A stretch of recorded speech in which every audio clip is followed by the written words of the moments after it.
Dear students, welcome to the SS tutorial. आप सबका SS tutorial में स्वागत है। आज हम लोग सुपरपोजिशन थ्योरम स्टडी करेंगे। सुपरपोजिशन थ्योरम एसी नेटवर्क के लिए स्टडी करेंगे कि एसी नेटवर्क में सुपरपोजिशन थ्योरम कैसे अप्लाई करें और कैसे सर्किट की एनालिसिस करें। अगर आप मेरे चैनल पे नए हैं तो चैनल को सब्सक्राइब कीजिए। वीडियो पसंद आए तो लाइक और शेयर करना ना भूलिएगा। तो चलिए शुरू करते हैं superposition theorem for AC network. तो सबसे पहले तो हम इसका स्टेटमेंट समझ लेते हैं कि सुपरपोजिशन थ्योरम क्या कहती है। सुपरपोजिशन थ्योरम ये कहती है कि किसी भी लीनियर एक्टिव बाइलेटरल नेटवर्क में अगर दो या दो से ज़्यादा करंट सोर्स, वोल्टेज सोर्स या दोनों हैं, तो किसी पर्टिकुलर ब्रांच में हमें करंट निकालना हो या किसी पर्टिकुलर ब्रांच के अक्रॉस हमें वोल्टेज निकालना हो, तो हम एक टाइम में, एक समय में एक ही सोर्स को कंसीडर करेंगे। अब आइए कुछ इम्पोर्टेंट पॉइंट समझ लेते हैं कि जैसे कि अब हमें वोल्टेज सोर्स को रिप्लेस करना है तो इंडिपेंडेंट वोल्टेज सोर्स को हम शॉर्ट सर्किट कर देंगे। अगर हमें करंट सोर्स को हटाना है, इंडिपेंडेंट करंट सोर्स को हटाना है, तो सर्किट उस जगह को हम ओपन कर देंगे। और सबसे इंपॉर्टेंट पॉइंट ये है कि सुपरपोजिशन थ्योरम जो है वो नॉन लीनियर सिस्टम के लिए एप्लीकेबल नहीं है, ये सिर्फ लीनियर सिस्टम के लिए एप्लीकेबल है। तो चलिए सर्किट की एनालिसिस करते हैं सुपरपोजिशन थ्योरम के जरिए। तो ये सर्किट आपके सामने है, एसी सर्किट। इसमें आप देख सकते हैं कि रेजिस्टेंस भी है, इंडक्टेंस भी है, कैपेसिटेंस भी है, वोल्टेज सोर्स भी है और करंट सोर्स भी है। तो सुपरपोजिशन थ्योरम के अकॉर्डिंग एक टाइम में एक ही सोर्स को कंसीडर करेंगे और सारी ब्रांचेस में करंट निकालने की कोशिश करेंगे। तो चलिए सबसे पहले हम क्या करते हैं कि करंट सोर्स को इस सर्किट से रिमूव कर देते हैं। तो जब करंट सोर्स इस सर्किट से रिमूव हो जाएगा तो इसका मतलब ये हुआ कि जहां करंट सोर्स है वो टर्मिनल ओपन हो जाएंगे। तो सर्किट कैसा हो जाएगा? सर्किट कुछ इस तरह का हो जाएगा। यहां से हमने करंट सोर्स हटा दिया तो ये टर्मिनल ओपन कर दिए, बाकी सब वैसे ही रहा। तो अब करंट किसकी वजह से फ्लो करेगा? करंट फ्लो करेगा इस वोल्टेज सोर्स की वजह से। तो इस डायरेक्शन में जो I1 आप देख रहे हैं, ऐसे करंट जाएगा, फिर ऐसे करंट आएगा और फिर इस डायरेक्शन में करंट जाएगा। तो I1 करंट हमने मान लिया। तो इस ब्रांच में, इसमें करंट जो है वो, करंट की वैल्यू क्या होगी? 0 होगी, क्योंकि यहाँ पे टर्मिनल्स ओपन है। यहाँ पे टर्मिनल्स ओपन है तो जो भी करंट फ्लो होगा वो जो रेड कलर से हमने मार्क किया है उसी डायरेक्शन में फ्लो होगा। तो अब एसी के लिए ओम्स लॉ क्या है? V is equal to I Z, और I is equal to V upon Z. Clear? तो V तो हमें मालूम है। अब Z में क्या है? तो Z में देखिए -J4, 2 ओम और +J4। तो Z की वैल्यू क्या होगी? टोटल इंपीडेंस क्या होगा? -J4, ये सब सीरीज में है, -J4 +2, ठीक है, +J4, ठीक। ये और ये कैंसिल, तो क्या आएगा? 2 आएगा, 2 ओम। तो इंपीडेंस कितना आया? 2 ओम।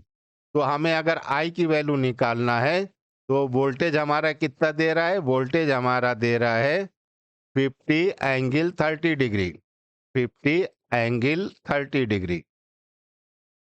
तो अब हमने पुट कर दिया वोल्टेज की जगह ये 50 एंगल 30 पुट कर दिया, Z की जगह हमने ये वाली वैल्यू पुट कर दी और कैलकुलेटर से सॉल्व किया तो हमारे पास आया 25 एंगल 30 डिग्री। भाई यहाँ पे देखिए Z कितना आया है? 2 आया है, तो I की वैल्यू क्या होगी? 50 एंगल 30 डिग्री डिवाइडेड बाई 2। तो इस 2 से जब आपने इसको कैंसिल किया तो ये आया 25। तो कितनी current I? 25 angle 30 degree. Clear? अब ये पोलर फॉर्म है, इसको रेक्टेंगुलर फॉर्म में चेंज कर लिया। रेक्टेंगुलर फॉर्म में क्यों चेंज किया है? क्योंकि हमको कैलकुलेशन और आगे करनी है, तो रेक्टेंगुलर फॉर्म से हम सबमिशन आसानी से कर सकते हैं। सब सम आसानी से कर सकते हैं। तो अब ये हो गया। अब क्या करेंगे, दूसरा स्टेप। दूसरे स्टेप में करंट सोर्स लगा देंगे और वोल्टेज सोर्स को हटा देंगे। तो जब वोल्टेज सोर्स हटेगा तो सर्किट वहां पे क्या होगा, शॉर्ट कर देंगे। तो सर्किट कैसा हो जाएगा, कुछ इस तरह से हो जाएगा। अब हमने करंट सोर्स लगा दिया और वोल्टेज हटा दिया, वोल्टेज सोर्स की जगह टर्मिनल्स को शॉर्ट कर दिया। आप देखिए करंट कुछ इस तरह से चलेगा, कुछ इधर जाएगा I3 में और कुछ इधर चला जाएगा। लेकिन आप ये देखिए कि -J4 जो है वो इस ब्रांच के पैरेलल में है, इस ब्रांच के पैरेलल में है। ठीक। तो हम पहले करंट डिवाइडर रूल निकालते हैं। हमें एक्चुअली क्या कैलकुलेट करना है, I3, क्योंकि हमें कैलकुलेट करना है current through the A B के थ्रू करना है। तो इस डायरेक्शन में -J4 के डायरेक्शन में जो करंट फ्लो हो रहा है उससे हमें ज्यादा इंटरेस्ट नहीं है। तो करंट डिवाइडर रूल क्या होता है, तो करंट डिवाइडर रूल आप पढ़ चुके हैं कि मान लीजिए ये I1 हमें निकालना है, दो ब्रांच अगर दो ये, दो रेजिस्टेंस अगर पैरेलल में है तो कैसे निकालते हैं। ये है टोटल करंट, मान लीजिए ये R1 है, ये R2 है। तो हमें I1 निकालना है। टोटल करंट हमारा कितना है, I है। तो हम लिखेंगे I अपॉन R1 के थ्रू निकालना है तो हम न्यूमरेटर में लिखेंगे R2 और डिनोमिनेटर में लिखेंगे दोनों का सम। अब हमें I3 निकालना है, -J4 पैरेलल में है। तो हमने क्या लिखा, I3 total current 25 angle -30 degree. अब न्यूमरेटर में ये वाली ब्रांच नहीं लिखेंगे, कौन सी, दूसरी वाली, जैसे कि यहाँ R2 लिखा था। तो दूसरी ब्रांच क्या, -J4 ऊपर लिख दिया। डिनोमिनेटर में दोनों का सम लिख दिया। कैलकुलेटर की हेल्प से इसको सॉल्व किया तो हमारे पास ये आया और उसको रेक्टेंगुलर फॉर्म में चेंज कर लिया। तो अब आप देखिए, जब वोल्टेज सोर्स था तब भी करंट ए से बी की तरफ जा रहा था, करंट सोर्स है तब भी ए से बी की तरफ जा रहा है। तो टोटल करंट बच्चों क्या हो जाएगा, एल्जेब्रिक सम क्या हो जाएगा, I1 plus I3, I1 plus I3, यही होगा ना भाई। इस सर्किट में देखिए I1 फ्लो हो रहा है ए से बी की तरफ और यहाँ I3 भी फ्लो हो रहा है ए से बी की तरफ। तो टोटल करंट इस ब्रांच में क्या होगा, दोनों का एल्जेब्रिक सम। तो दोनों का एल्जेब्रिक सम कर दिया, I1 और I3। देखिए अब ये हमारा I1 है, ये हमारा I3 है। तो आपने दोनों को सम कर दिया। पिछले लेक्चर में हम बता चुके हैं कि कैसे सम करते हैं। दो रेक्टेंगुलर फॉर्म को रियल नंबर ऐड कर देंगे और इमेजिनरी नंबर्स आपस में ऐड कर देंगे तो हमारे पास ये करंट आ गया। आप चाहे तो इस आंसर यहीं लिखा रहने दीजिए, नहीं तो आप इसको पोलर फॉर्म में भी कैलकुलेटर की मदद से सॉल्व कर सकते हैं। तो I AB जो है करंट थ्रू AB ब्रांच, आपके पास आंसर आ गया। तो कंक्लूजन में क्या है कि एक सोर्स को एक ही टाइम में कंसीडर करना है, दोनों सोर्स नहीं करेंगे। अब मान लीजिए ये एक सर्किट और ले लीजिए। ये सर्किट है, कह रहा है कि करंट I बताइए, यानी बिल्कुल वैसे ही क्वेश्चन है, सेम क्वेश्चन है लेकिन थोड़ा सा चेंज है। तो चलिए निकालते हैं। हम सबसे पहले करंट सोर्स को हटा देते हैं। तो करंट सोर्स को हटा दिया, I1 की वैल्यू निकाल ली। I1 किसकी वजह से है, वोल्टेज सोर्स की वजह से, ठीक है ना। तो I1 वोल्टेज सोर्स की वजह से। तो बच्चों I1 की वैल्यू क्या होगी, I1 इज इक्वल टू, बता सकते हैं आप, वोल्टेज कितना, वोल्टेज है टोटल 10 एंगल 0 डिग्री अपॉन ये टोटल इम्पीडेंस। भाई इधर तो करंट जाएगा नहीं, जो भी करंट जाएगा वो इस डायरेक्शन में जाएगा। तो टोटल इम्पीडेंस 2 + 3 - J2। तो ये कितना आया, 10 angle 0 degree upon 5 minus J2। अब आप इसको चेंज कर लीजिए। तो हमने इसको कैलकुलेटर की मदद से चेंज किया है, तो ये आया 10 एंगल 0 डिग्री अपॉन, आप डिनोमिनेटर को चेंज कर लीजिए। डिनोमिनेटर को चेंज किया जब हमने, तो हमारे पास आ रहा है 10.19, कितना आ रहा है, 10.91, सॉरी 19 है, 10.19, और एंगल आया है -11.31। बस आप सिंप्लीफाई कर लीजिए। तो कैलकुलेटर से जब हमने कैलकुलेटर से सॉल्व किया तो आंसर आ रहा है 0.98, एंगल आ रहा है 11.31 पॉजिटिव। इसको आप रेक्टेंगुलर फॉर्म में चेंज कर लीजिए। तो हमने जब कैलकुलेटर से चेंज किया तो 961 रियल पार्ट आया, प्लस J 0.192, इतने एम्पियर आया। तो ये करंट I1 किसकी वजह से है, वोल्टेज सोर्स की वजह से। अब हम क्या करेंगे, करंट सोर्स लगा देंगे, वोल्टेज सोर्स को रिमूव कर देंगे। तो सर्किट कैसे हो जाएगा, कुछ इस तरह से हो जाएगा कि जब वोल्टेज सोर्स को हटाएंगे तो हमारे पास क्या होगा, टर्मिनल्स शॉर्ट होंगे, टर्मिनल्स शॉर्ट होंगे। अब करंट डिवाइडर रूल लगा दीजिए। तो करंट डिवाइडर रूल, इसमें भी वैसा ही होगा, current divider rule apply, current divider rule, ठीक है। तो ये I2 मान लीजिए हमें निकालना है, क्योंकि हमें I2 इधर निकालना है, इसी ब्रांच में करंट निकालना है, I3 से हमें मतलब नहीं है। तो I2, तो टोटल करंट कितना है, 5 एंगल 45 डिग्री। एक लाइन ड्रॉ कर देंगे।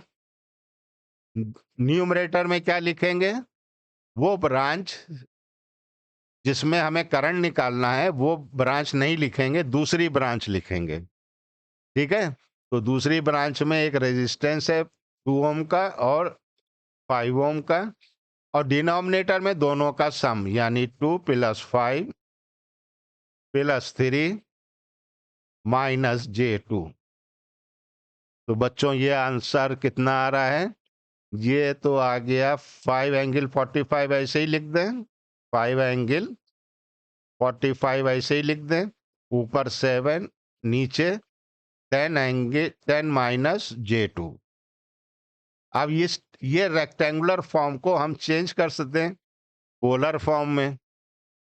तो ऊपर देखिए 5 और 7 मल्टीप्लाई हो गया, कितना आया, 35 एंगल 45 डिग्री अपॉन, अब इसको जब हमने कैलकुलेटर की हेल्प से चेंज किया तो 10.19 एंगल -11.31। अब इसको भी कैलकुलेटर से चेंज किया तो ये आ रहा है 3.43 एंगल 56.31।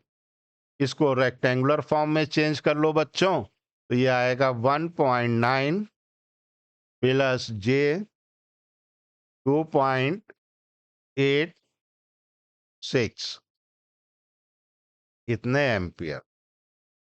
अब देखिए आपकी दोनों करंट डाउनवर्ड्स हैं, है ना। तो टोटल करंट I की वैल्यू क्या हो जाएगी, I1 + I2, I1 + I2। अब वैल्यू पुट कर दीजिए।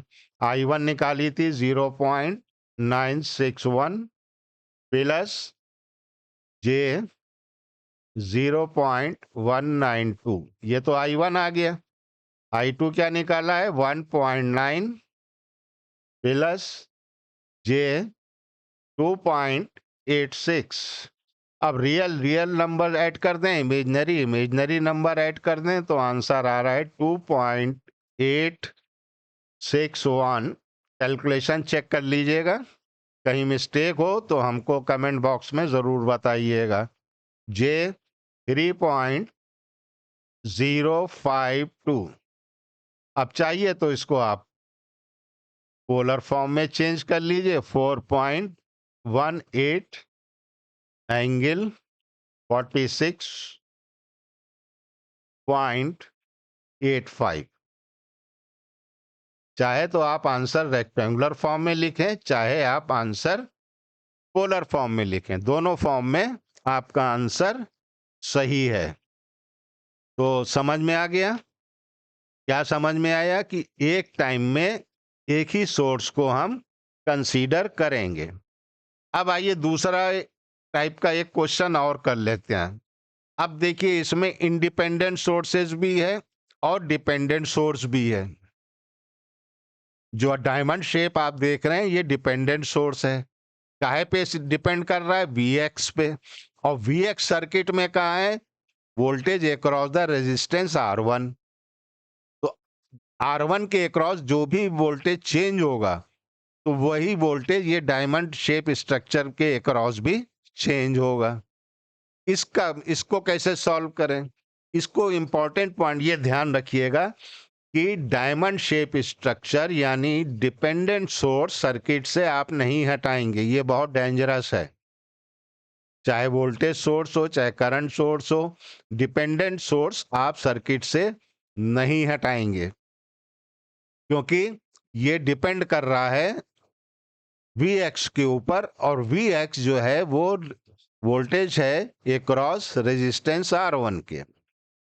तो चलिए सॉल्व करते हैं। हमने सबसे पहले 10 एम्पियर का करंट सोर्स हटा दिया तो सर्किट आपके सामने फिगर 2 में आ गया। केवीएल अप्लाई कर दीजिए, सीधा सीधा apply KVL, apply KVL.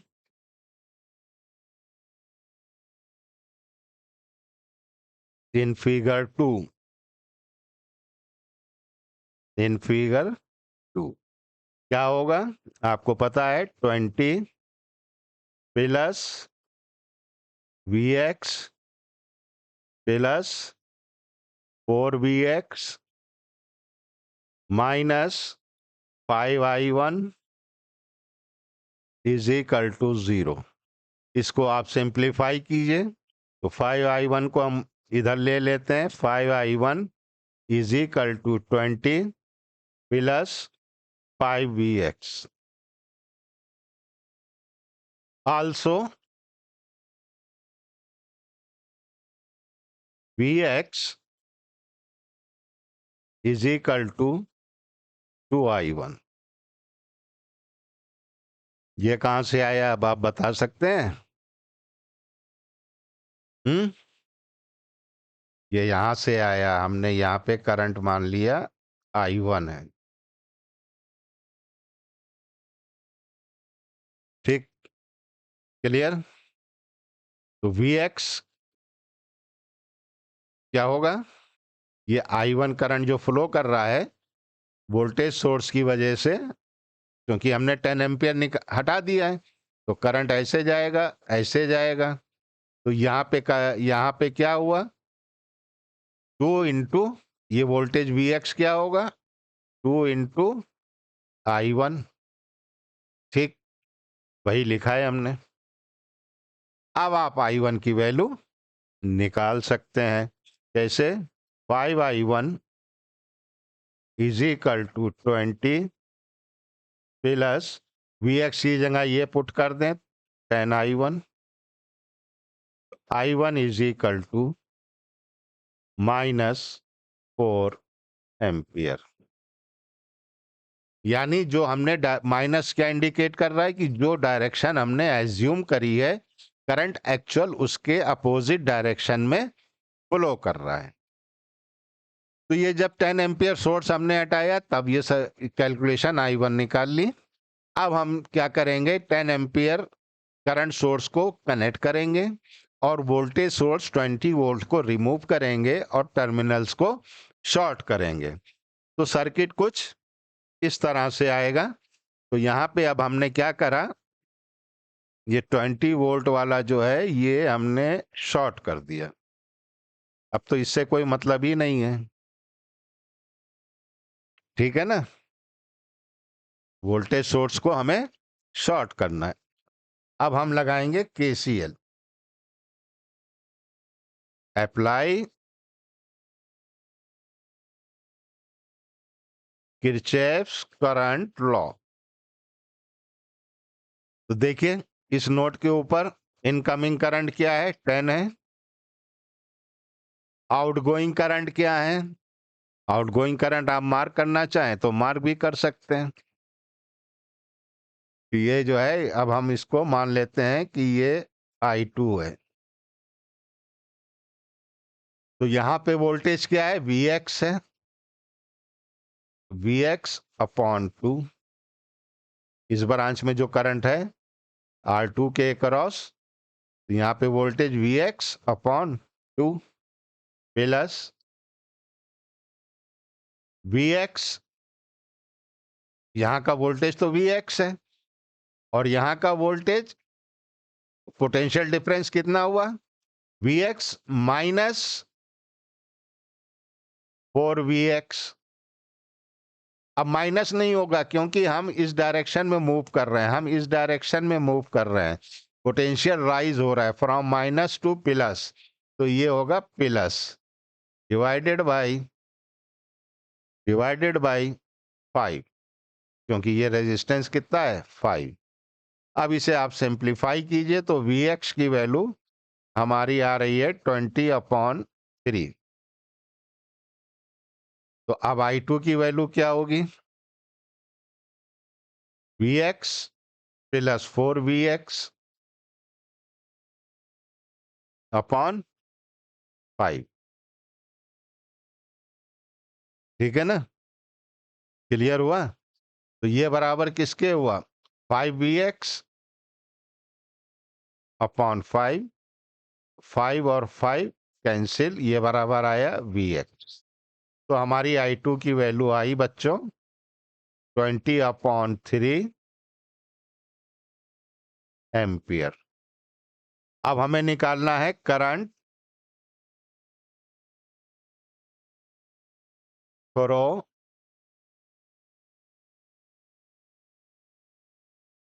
R2। क्या होगा, I1 भी इसी डायरेक्शन में था, I2 भी इसी डायरेक्शन में था।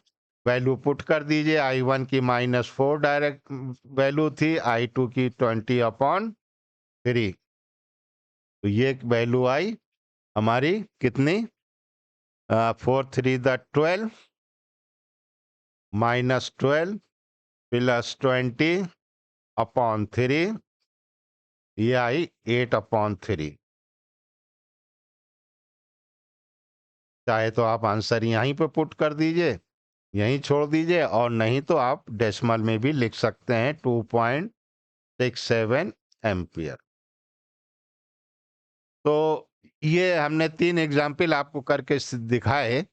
उम्मीद है आपको क्लियर हो गया होगा। आपको क्या याद रखना है, आपको सिंपल ये याद रखना है कि हमको एक टाइम में एक वोल्टेज सोर्स को कंसीडर करना है और उस सोर्स की वजह से जो करंट फ्लो हो रहा है वो कैलकुलेट करना है। दूसरा पॉइंट आपको क्या याद रखना है कि अगर सर्किट में डिपेंडेंट वोल्टेज सोर्स दिया है तो उसको ना सर्किट से हम ना तो हटाएंगे, ना शॉर्ट करेंगे, ना ओपन करेंगे। डिपेंडेंट सोर्स की पहचान क्या है, वो डायमंड शेप स्ट्रक्चर होता है। इंडिपेंडेंट सोर्स स्मॉल सर्किल के अंदर होते हैं। तो इंडिपेंडेंट करंट सोर्स अगर है तो जब उसको हटाएंगे सर्किट से तब टर्मिनल ओपन रहेंगे, हो जाएगा। और जब वोल्टेज सोर्स को हम सर्किट से रिमूव करेंगे तो उस टर्मिनल्स को शॉर्ट करेंगे। सुपरपोजिशन थ्योरम लीनियर नेटवर्क के लिए एप्लीकेबल है। तो उम्मीद है आपको सुपरपोजिशन थ्योरम समझ में आ गई होगी। वीडियो अगर अच्छा लगा है तो लाइक और शेयर तो बनता ही है। चैनल पे नए हैं तो सब्सक्राइब कीजिए, दूसरों को भी रिकमेंड कीजिए। नेक्स्ट वीडियो में हम लोग थेवेनिन्स थ्योरम स्टडी करेंगे। मिलते हैं नेक्स्ट वीडियो में। तब तक आप अपना ख्याल रखिए, चैनल को सब्सक्राइब कीजिए। Good bye.